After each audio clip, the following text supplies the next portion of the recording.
Isang araw matapos ang naganap na pamamaril sa NAIA Terminal 3, doble alerto na po ang mga otoridad. Pagpasok pa lang sa paliparan, mahigpit na seguridad na ang pinatutupad. May ulat on the spot si Mark Zambran. Mark?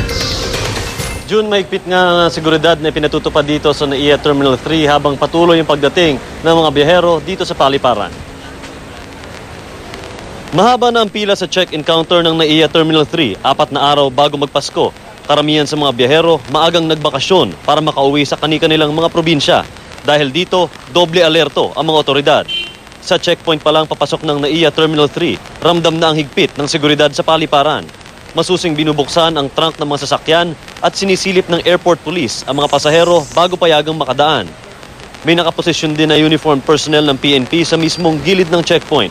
May uniformed personnel din sa bawat entrance ng paliparan.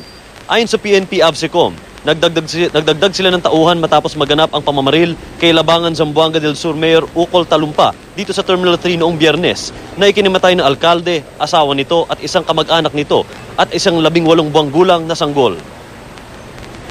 May nagdagdag po ng additional nasa 20. Opo, personnel para. Dati po ang strike namin dito sa 48 po. Kasi ngayon lang kasi sila naghigpit na may nangyari na eh.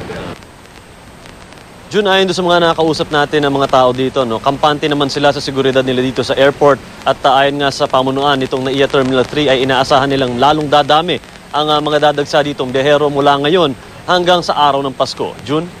Mark, mukhang nadali nung huling kausap mo yung punto talaga na ngayong may nangyari, saka naghigpit. Maraming salamat sa iyo, Mark Zambrano.